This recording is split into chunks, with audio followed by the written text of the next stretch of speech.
ನಮಸ್ಕಾರ ರೈತ ಮಿತ್ರರೇ, ನಾನು ನಿಮ್ಮ ಅಶೋಕ್. ನೀವು ನೋಡ್ತಾ ಇರುವಂಥದ್ದು ಅಶೋಕ್ ಆಗ್ರೋ ಸ್ಟುಡಿಯೋ ಯೂಟ್ಯೂಬ್ ಚಾನಲನ್ನು. ರೈತ ಮಿತ್ರರೇ, ಈ ಒಂದು ವಿಡಿಯೋದಲ್ಲಿ ಸಾಮಾನ್ಯವಾಗಿ ನಮ್ಮ ಒಂದು ಹಳ್ಳಿ ಭಾಗದಲ್ಲಿ ಹೆಚ್ಚಿನದಾಗಿ ಈ ಒಂದು ಸಮಾರಂಭಗಳನ್ನು ಮಾಡ್ತಾ ಇರ್ತೀವಿ ಮನೆಗಳಲ್ಲಿ. ಒಂದು ಶುಭ ಕಾರ್ಯಗಳನ್ನು ಮಾಡ್ತಾ ಇರ್ತೀವಿ. ಅಂಥ ಸಮಯದಲ್ಲಿ ನಾವು ಲಿಮಿಟ್ ಆಗಿ ಯಾವುದೇ ರೀತಿ ಒಂದು ಅಡುಗೆ ಆಹಾರಗಳನ್ನು ತಯಾರು ಮಾಡಲ್ಲ. ಹೆಚ್ಚಿನ ಜನ ಬರ್ಬೋದು ಅನ್ನೋ ಉದ್ದೇಶಕ್ಕೋಸ್ಕರ ಸ್ವಲ್ಪ ಹೆಚ್ಚಿನದಾಗಿ ನಾವು ಆಹಾರಗಳನ್ನು ಬೇಯಿಸುವಂತಹ ಪರಿಪಾಠ ಮೊದಲಿಂದಲೇ ಬಂದಿದೆ. ನಾವು ತುಂಬ ಜನಕ್ಕೆ ನಾವು ಹಳ್ಳಿ ಕಡೆ ಇರ್ತಕ್ಕಂಥವ್ರು ಹೆಚ್ಚಿನದಾಗಿ ಆಹಾರವನ್ನು ಬೇಯಿಸ್ತಾ ಇರ್ತೀವಿ. ಸಮಯ ಸಮಾರಂಭಗಳಿಗೆ ಇಂತಹ ಸಮಯ ಸಮಾರಂಭಗಳಲ್ಲಿ ಅಂಥ ಆಹಾರ ಏನಾದರೂ ವೇಸ್ಟ್ ಆಯಿತು, ಫಾರ್ ಎಕ್ಸಾಂಪಲ್ ರೈಸ್, ಅನ್ನ ಏನಾದರೂ ವೇಸ್ಟ್ ಆಗಲ್ಲ, ಉಳಿಕೆ ಮಿಕ್ಕಿದೆ. ಈಗ ನಾವು ಬರಬೇಕಾದಂತಹ ಜನ ಸ್ವಲ್ಪ ಕಡಿಮೆ ಬಂತು ಅಂತಂದರೆ ಸುಮಾರು ಒಂದು 10-15 kg 20 kg 30 kg ತನಕ ರೈಸ್ ಅನ್ನೋದು ನಿಲ್ಲುತ್ತೆ, ಅಂದರೆ ಸ್ಟಾಕ್ ಆಗುತ್ತೆ, ಹಾಗೆ ಇರುತ್ತೆ. ಅದನ್ನು ನಾವು ವೇಸ್ಟ್ ಮಾಡೋದು ಯಾಕೆ ಅಂತ ಹೇಳ್ಬಿಟ್ಟು ನಾವೇನು ಮಾಡ್ತೀವಿ, ಆಸ್ ಇಟ್ ಈಸ್ ತೆಗೆದುಕೊಂಡು ಹೋಗ್ಬಿಟ್ಟು ನಮ್ಮ ಒಂದು ರಾಸುಗಳಿಗೆ ಕೊಟ್ಬಿಡ್ತೀವಿ. ಖಂಡಿತ ಇದು ಕರೆಕ್ಟಾಗಿ ಕೊಡೋದು, ಅದು ರೈಸನ್ನು ಕೊಡ್ಬೋದಾ, ಕೊಟ್ಟರೆ ಏನಾಗುತ್ತೆ, ಯಾವ ರೀತಿ ಕೊಡ್ಬೋದು? ಆ್ಯಕ್ಚುಲಿ ಇದು ಡೇಂಜರೇ. ರೈಸನ್ನು ಕೊಡ್ತಕ್ಕಂಥದ್ದು ಡೇಂಜರೇ. ಯಾಕೆ, ಏನು, ಅದನ್ನು ಹೇಳ್ತೀನಿ.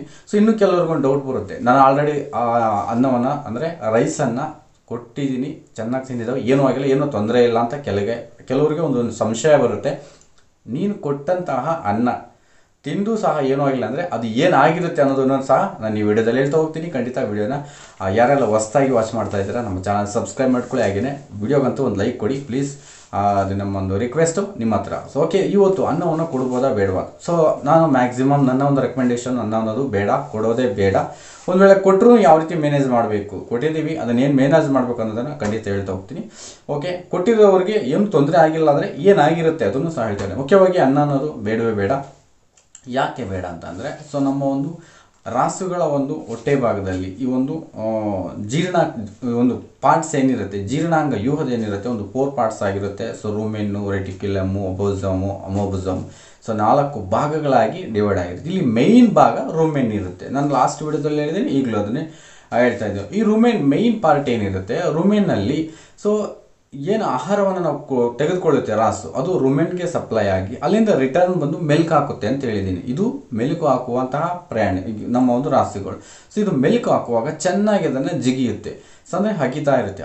ಅಗಿತಾ ಅಲ್ಲಿ ಲಾವಾ ರಸವನ್ನು ಉತ್ಪತ್ತಿ ಮಾಡಿಕೊಳ್ಳುತ್ತೆ. ನಿಮ್ಮ ಒಂದು ಕೊಟ್ಟಿಗೆಗಳಲ್ಲಿ ನೀವು ನೋಡಿರ್ಬೋದು, ರಾಸುಗಳ ಮುಂಭಾಗದಲ್ಲಿ ಜೊಲ್ಲು ಸುರಿದಿರುತ್ತೆ, ಹೆಚ್ಚಿನದಾಗಿ ಜೊಲ್ಲು ಬಂದಿರುತ್ತೆ, ಸುರಿದಿರುತ್ತೆ. ಈ ಲಾವಾ ಜಲವನ್ನು ಉತ್ಪಾದನೆ ಮಾಡಿಕೊಂಡು ಆಹಾರ ಇದರ ಜೊತೆಯಾಗಿ ಮಿಕ್ಸ್ ಆಗಿ ರೂಮೆನ್ಗೆ ಹೋಗುತ್ತೆ. ಅಲ್ಲಿ ಚೆನ್ನಾಗಿ ಅದು ಜೀರ್ಣಕ್ರಿಯೆಗೆ ಒಳಪಡುತ್ತೆ. ಲಾವಾ ರಸ ಜೊತೆಯಾಗಿ ಹೋದಂತಹ ಆಹಾರ. ಈ ಅನ್ನ ಏನಾಗುತ್ತೆ, ಅದು ರಿಟರ್ನ್ ತೆಗೆದುಕೊಳ್ಳಿಕ್ಕೂ ಬರಲಿಲ್ಲ. ಅದು ಅಲ್ಲೇ ಟೋಟಲಿ ಅದು ಡಿಸ್ಮ್ಯಾಚ್ ಆಗುತ್ತೆ. ಅದು ಸ್ಮೂತಾಗಿರುತ್ತೆ, ಮೃದುವಾಗಿರುತ್ತೆ. ಅದು ರಿಟರ್ನ್ ತೆಗೆದು ಅಗಿಯುವಂತಹ ಚಾನ್ಸಸ್ ಇರಲ್ಲ.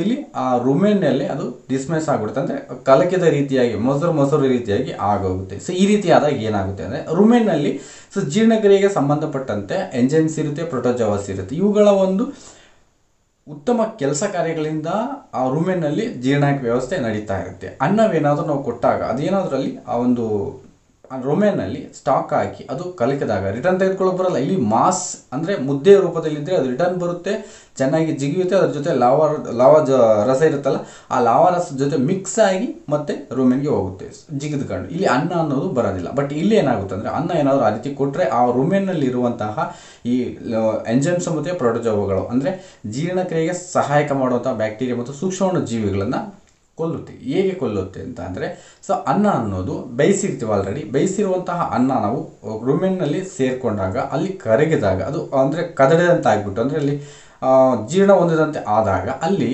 ಒಂದು ಗ್ಯಾಸನ್ನು ಫಾರ್ಮ್ ಮಾಡುತ್ತೆ, ಅಸಿಡಿಕ್ ಆ್ಯಸಿಡನ್ನು ಉತ್ಪಾದನೆ ಮಾಡುತ್ತೆ. ಇಲ್ಲಿ ಅಸಿಡಿಕ್ ಆ್ಯಸಿಡ್ ಉತ್ಪಾದನೆ ಮಾಡಿದಾಗ ನಾವು ನಿನ್ನೆ ವಿಡಿಯೋದಲ್ಲಿ ಹೇಳ್ಕೊಂಡಿದ್ದೀವಿ, ರೂಮೆನ್ನಲ್ಲಿ pH ವ್ಯಾಲ್ಯೂ, ಕ್ಷಾರೀಯ ಅಂಶ 6.2 ಇಂದ 6.8 ತನಕ ಇರಬೇಕು ಅಂತ ಹೇಳಿದ್ದೀವಿ. ಅಷ್ಟಿದ್ರೆ ಅಲ್ಲಿ ಆ ಒಂದು ಸೂಕ್ಷ್ಮಾಣು ಜೀವಿಗಳು ಕೆಲಸ ನಿರ್ವಹಿಸ್ತವೆ. ಆಮ್ಲೀಯತೆ ಉಂಟಾದರೆ, ಕ್ಷಾರೀಯತೆಯಿಂದ ಆಮ್ಲೀಯತೆ ಉಂಟಾದರೆ ಅವೆಲ್ಲ ಸತ್ತೋಗ್ತವೆ, ಯಾವ ಈ ಸೂಕ್ಷ್ಮಾಣು ಜೀವಿಗಳು. ಅಸಿಡಿಕ್ ಆ್ಯಸಿಡ್ ಉಂಟಾದಾಗ ಇಲ್ಲಿ ಆ ಒಂದು ಗ್ಯಾಸ್ ಫಾರ್ಮ್ ಆದಾಗ ನಿಮ್ಮ ರಾಸುಗಳ ಹೊಟ್ಟೆ ಉಬ್ಬಿ ಬರುತ್ತೆ. ಅಲ್ಲಿ ಗ್ಯಾಸ್ ಫಾರ್ಮ್ ಆದಾಗ ಉಬ್ಬಿ ಬರುತ್ತೆ, ಜೀರ್ಣಕ್ರಿಯೆ ಸಂಪೂರ್ಣವಾಗಿ ನಿಂತೋಗುತ್ತೆ. ಈಗ ನಾನು ಆಲ್ರೆಡಿ ಕೊಟ್ಟಿದ್ದೆ ರಾಸುವಿಗೆ ಅನ್ನವನ್ನು, ಬಟ್ ಚೆನ್ನಾಗಿ ತಿಂದಿದೆ, ಬಟ್ ಅದು ಏನು ಪ್ರಾಬ್ಲಮ್ ಆಗಿಲ್ಲ. ಯಾಕಾಗಿಲ್ಲ ಅನ್ನೋದು ಹೇಳ್ತೀನಿ. ನೀವು ರಾಸುಗಳಿಗೆ ಅನ್ನವನ್ನು ಕೊಟ್ಟಿರ್ತೀರ, ತಿಂದಿರುತ್ತೆ, ಅದರ ಜೊತೆಯಾಗಿ ನೀವು ಮೇವನ್ನು ಕೊಟ್ಟಿರ್ತೀರ. ಓಕೆನಾ. ಸೊ ಎಲ್ಲ ಟೋಟಲಿಯಾಗಿ ರುಮೆನ್ ಸೇರಿಕೊಳ್ಳುತ್ತೆ. ರುಮೆನ್ನಲ್ಲಿ ಏನಾಗುತ್ತೆ ಅಂದರೆ ಈ ಒಂದು ಮೇವನ್ನು ಮೆಲ್ಕು ಹಾಕಲಿಕ್ಕೆ, ಬೇರೆ ಮೇವು ಕೊಟ್ಟಿರ್ತಾರೆ ಅದನ್ನು ಮೆಲ್ಕು ಹಾಕಲಿಕ್ಕೆ ಅದು ಚೆನ್ನಾಗಿ ಜಿಗಿದು ಲಾವಾರಸವನ್ನು ಹೆಚ್ಚು ಉತ್ಪಾದನೆ ಮಾಡಿ ಅದರ ಜೊತೆಯಾಗಿ ರುಮೆನ್ಗೆ ಕಳಿಸ್ಕೊಟ್ಟಿರುತ್ತೆ. ಈ ಲಾವಾರಸದಲ್ಲಿ ಏನಿರುತ್ತೆ, ಸೋಡಿಯಂ ಬೈಕಾರ್ಬೊನೇಟ್ ಇರುತ್ತೆ, ಸೋಡಾ. ಈ ಸೋಡಿಯಂ ಬೈಕಾರ್ಬೊನೇಟ್ ಇದ್ದಾಗ ಇದೇನು ಮಾಡುತ್ತೆ, ಆ ಲಾವಾರಸದಲ್ಲಿ ಅಂದರೆ ಅದು ಉತ್ಪಾದನೆ ಆದರೆ ಅದು ಸರಿ ಹೋಗುತ್ತೆ. ಈ ಒಂದು ಸೋಡಾ ಬೈಕಾರ್ಬೊನೇಟ್ ಏನಾಗುತ್ತೆ, ರುಮೆನ್ಗೆ ಹೋದಾಗ ಆಮ್ಲೀಯತೆಯನ್ನು, ಅಲ್ಲಿ ಉಂಟಾಗಿರುವಂತಹ ಗ್ಯಾಸ್ ಫಾರ್ಮನ್ನು ಅಂದರೆ ಆಮ್ಲೀಯತೆಯನ್ನು ತಗ್ಗಿಸಿ ಕ್ಷಾರೀಯತೆಗೆ ಮರಳಿಸುತ್ತೆ. ಈ ಒಂದು ಲಾವಾರಸವನ್ನು ಉತ್ಪಾದನೆ ಮಾಡಿದಾಗ ಮಾತ್ರ. ಅಂದರೆ ನೀವು ಖಾಲಿ ಹೊಟ್ಟೆಗೆ ಅನ್ನವನ್ನು ಕೊಟ್ಟರೂ ಸಹ ಒಮ್ಮೆಲೆ ಅದಕ್ಕೆ ನಾವು ಹೆಚ್ಚಿನ ಪ್ರಮಾಣದಲ್ಲಿ ಒಣ ಮತ್ತು ಹಸಿಮೇವನ್ನು ಕೊಟ್ಟಾಗ ಇಲ್ಲಿ ಜೀರ್ಣಕ್ರಿಯೆ ಅನ್ನೋದು ಕಂಟಿನ್ಯೂಸ್ ಆಗಿ ಸ್ಟಾರ್ಟ್ ಆಗುತ್ತೆ. ಸೊ ಆ ಉದ್ದೇಶಕ್ಕೆ ನಿಮಗೆ ಅನ್ನ ಕೊಟ್ಟರೂ ಸಹ ತೊಂದರೆ ಇರಲಿಲ್ಲ. ಒಂದು ವೇಳೆ ಅದನ್ನೇ ನೀವು ಕಂಟಿನ್ಯೂ ಮಾಡಿದ್ರೆ ನೆಕ್ಸ್ಟ್ ಅದು ಆಮ್ಲೀಯತೆ ಅನ್ನೋದು ಹೆಚ್ಚಾಗ್ತಾ ಹೋಗುತ್ತೆ. ಸೊ ಇಲ್ಲಿ ಆ ಲಾವಾ ಒಂದು ಇದರಲ್ಲಿ ಆ ಒಂದು ಬಾಯಿಯ ಒಂದು ಜೊಲ್ಲಲ್ಲಿ ಏನಿರುತ್ತೆ, ಈ ಸೋಡಾ ಬೈಕಾರ್ಬೊನೇಟ್ ಇದ್ದಾಗ ಸೊ ಅದು ರುಮೆನ್ ಸೇರಿಕೊಳ್ಳುತ್ತೆ, ಅಲ್ಲಿ ಆಮ್ಲೀಯತೆಯನ್ನು ಅನ್ನದಿಂದ ಉಂಟಾದಂತಹ ಗ್ಯಾಸ್ ಫಾರ್ಮನ್ನು ಸ್ಟಾಪ್ ಮಾಡುತ್ತೆ. ಮುಂದೆ ಆ ಒಂದು ಜೀರ್ಣಕ್ರಿಯೆ ಸರಾಗವಾಗಿ ನಡೀಲಿಕ್ಕೆ ಸ್ಟಾರ್ಟ್ ಆಗುತ್ತೆ. ಈ ಪ್ರಕ್ರಿಯೆಯಿಂದಾಗಿ ನೀನು ಕೊಟ್ಟಂತಹ ಅಂದರೆ ನೀವು ಕೊಟ್ಟು ಏನು ತಿನ್ಸಿರ್ತೀರ ಅನ್ನ, ಸೊ ಅದು ಯಾವುದೇ ತೊಂದರೆ ಆಗದಲೇ ಸರಾಗವಾಗಿ ಡಿಸ್ಮ್ಯಾಚ್ ಆಗಿ ಹೋಗಿರುತ್ತೆ. ಸೊ ಇನ್ನು ಮುಂದೆ ನೀವು ಅದನ್ನು ಎಚ್ಚರಿಕೊಳ್ಳಿ. ಇದರಲ್ಲಿ ಮುಖ್ಯವಾಗಿ ನೀವೇನಾದರೂ ಖಾಲಿ ಹೊಟ್ಟೆಗೆ ಏನಾದರೂ ಅನ್ನ ಕೊಟ್ಟರೆ ಅಂತಂದರೆ ವೆರಿ ಡೇಂಜರಸ್. ಖಾಲಿ ಹೊಟ್ಟೆಗಂತೂ ಅನ್ನ ಕೊಡಲೇಬೇಡ. ಒಂದು ವೇಳೆ ಕೊಟ್ಟಿದ್ದೀವಿ ಅಂತಂದರೆ ಒಮ್ಮೆಲೆ ನೀವು ಹಸಿ ಅಥವಾ ಒಣಮೇವನ್ನು ಚೆನ್ನಾಗಿ ತಿನ್ನಲಿಕ್ಕೆ ಅನುವು ಮಾಡಿಕೊಡಿ. ಸೊ ಅದ್ರ ಜೊತೆ ತಿಂತು ಅಂತಂದರೆ ಸೊ ನೋ ಪ್ರಾಬ್ಲಮ್, ಏನೂ ತೊಂದರೆ ಆಗೋದಿಲ್ಲ. ನೀವು ಕೊಟ್ಟಿದ್ದೀರ ಆಲ್ರೆಡಿ ಹೊಟ್ಟೆ ಹೋಗಿದೆ ಅಂತ ಅಂದರೆ ಖಂಡಿತ ನೀವು ಒಮ್ಮೆಲೆ ಸೋಡಾ ಬೈಕಾರ್ಬೊನೇಟ್ ಕೊಟ್ರೇ ಸೊ ಅದು ಆಮ್ಲೀಯತೆಯನ್ನು ಕಡಿಮೆ ಮಾಡಲಿಕ್ಕೆ ಸೊ ಲಾವಾಜನದಲ್ಲಿ ಇರುತ್ತೆ. ಬಟ್ ನೀವು ಅಡಿಷ್ನಲ್ ಆಗಿ ಕೊಟ್ಟರೆ ಬೇಗನೆ ಕಡಿಮೆ ಆಗುತ್ತೆ. ಸೊ ಇದರಲ್ಲಿ ಅನ್ನ ಅಂತಕ್ಕಂಥದ್ದು ಬೇಡ, ಕೊಡೋದೇ ಬೇಡ. ಸ್ವಲ್ಪ ಕೊಡ್ತೀನಿ ಅಂತಂದರೆ ಓಕೆ, ನಾವು ಕೊಡಲೇಬೇಕು ಅಂತಂದರೆ ಖಂಡಿತ ಕೊಡಿ, ನೋ ಪ್ರಾಬ್ಲಮ್. ಆದರೆ ಅಕ್ಕಿ ಕೊಡೋದ್ರಿಂದ ಏನು ತೊಂದರೆ ಇಲ್ಲ, ಭತ್ತ ಕೊಡೋದ್ರಿಂದ, ಫೀಡ್ ಜೊತೆ ಭತ್ತ ಅಥವಾ ಅಕ್ಕಿಯನ್ನು ಕೊಡೋದ್ರಿಂದ ಸೊ ಯಾವ ರೀತಿ ತೊಂದರೆ ಆಗೋದಿಲ್ಲ. ಸೊ ಇಷ್ಟು ನೀವು ಒಂದು ಡೈರಿ ಫಾರ್ಮರ್ ಯಾರೇ ಇದ್ದಾರೆ ನಮ್ಮ ಒಂದು ರೈತ ಮಿತ್ರರು, ಇದನ್ನು ನೀವು ಮುಖ್ಯವಾಗಿ ಗಮನಿಸ್ಕೊಳ್ತಕ್ಕಂಥದ್ದು. ಸೊ ಈ ರೀತಿಯಾಗಿ ನಿಮ್ಮ ಒಂದು ಡೈರಿ ಫಾರ್ಮಲ್ಲಿ ಅನ್ನವನ್ನು ಕೊಡೋದು ಸ್ಟಾಪ್ ಮಾಡ್ಕೊಳ್ಳಿ.